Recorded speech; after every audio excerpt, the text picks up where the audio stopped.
سلام، منو میبینید، منم شما رو میبینید. امیدوارم که حالتون خوب باشه. اگر سر کار اومدین خسته نباشید.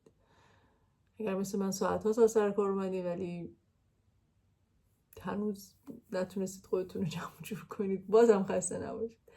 الان ساعت 7:20 به وقت بلژیک.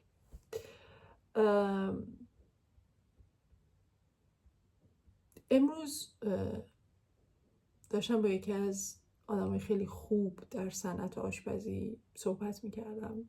الان 1 سال افتخار همکاری و هم صحبتی با شرابدار اول بلژیک رو دارم، آقای هیدو فرانک. ایشون نه تنها شرابدار اول بلژیکه، بلکه کسیه که در مجموع 5 ستاره میشلن داره. آقای هیدو فرانک یک رستوران 3 ستاره به نام هرتوهیان، تقریبا میشه گفت 10-15 سال پیش، و 2 تا تک ستاره در 2 تا رستوران مختلف دیگه در جاهای مختلف بلژیک. امروز همینجوری مثل هر روز صبح که داشتیم با هم صحبت میکردیم، جز معدود افرادی است در صنعت آشپزی و در هنر آشپزی که باهاشون برخورد داشتم، تکبودی نیستن و در چند شاخه همزمان با هم فعالیت میکردن، مثل خود من که همین کار دارم انجام میدم. یه جوری میشه گفت عین خود من، منتها با تجربه تر. خب این مسیر رو رفت، داشت صحبت میکرد از زبانهای مختلفش و اینجور چیزا که مثلا شروع کرد و فلان. من هیچ وقت نپرسیدم هیدو، من همیشه فکر میکردم مثلا از سن خیلی پایینی شروع کرده، مثلا 12-13 سالگی. ازش پرسیدم هیدو میشه پرسم ازت چه سنی این کار رو شروع کردی؟ یه اینجور نگاه کرد، گفت من 37 سالگی تازه رفتم مدرسه شراب شناسی. البته تا قبل از اون ایشون آشپز بودن و خب به صورت سنتی آشپزی رو یاد گرفتن. خیلی تو اون مثلا این که سنتی دارم میگم، یک چیزی که اصلا غیر قابل وصفه، اون سبک یادگیری و اون سبکی که ایشون درش، اون مکتبی که ایشون درش تربیت شده.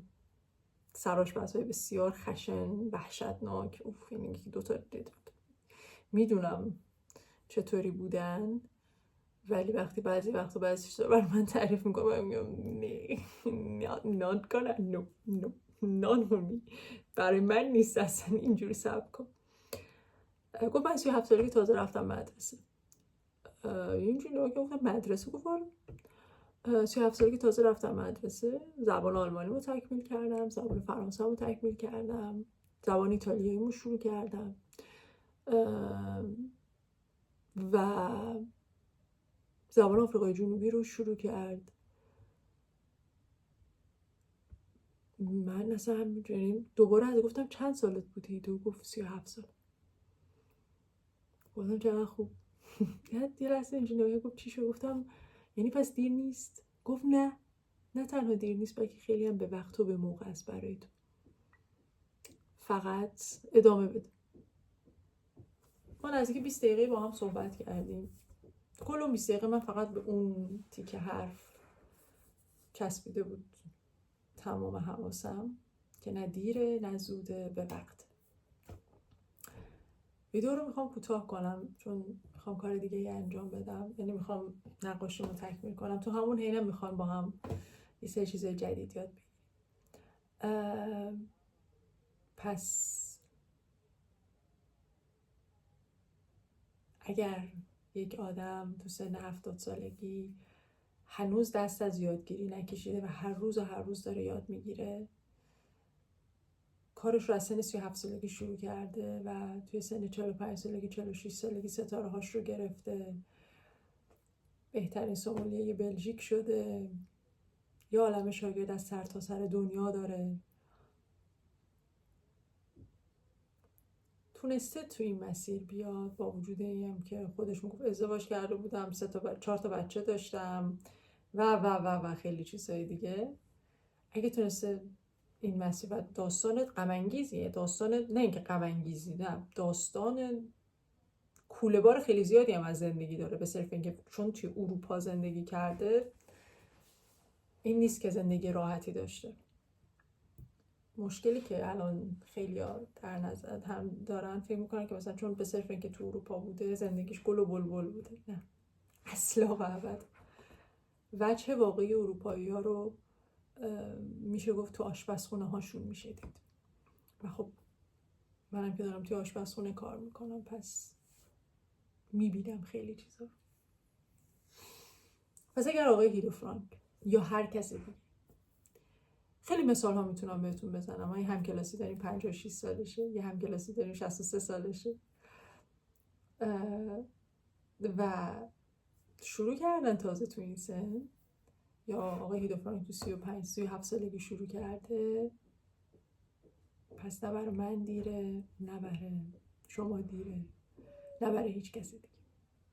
ما هممون به وقتیم و نوبت ما دیر یا زود میرسه برای اینکه بخوایم اثر خودمون رو توی یک پروژه‌ای که داریم، توی اون مسیری که برای خودمون ساختیم بذاریم. اگر فکر میکنید در نهایت این ویدیو، اگر فکر میکنید همه چی به هم ریخته است، اگر فکر میکنید همه چی بی‌نظمه، یاد این نظریه ریاضیات بیفتید، نظریه بی‌نظمی که بهش میگن chaos theory. میگه به صورت خلاصه میگه توی هر بی‌نظمی یه نظمی وجود داره.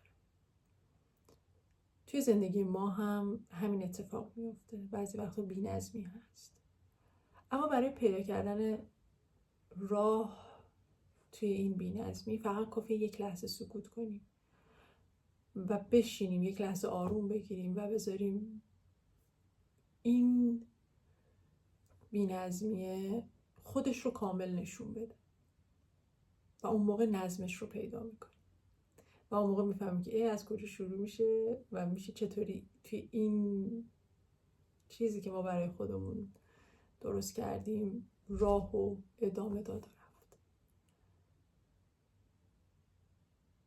پس ویدیو رو با این تموم میکنم، با این حرف تموم میکنم که ما هممون به اندازه ایم، به وقتیم و نه دیره، نه زوده، نه سنمون گذشته، نه چیزی. پس با قدرت بریم جلو. برای من که همینطور.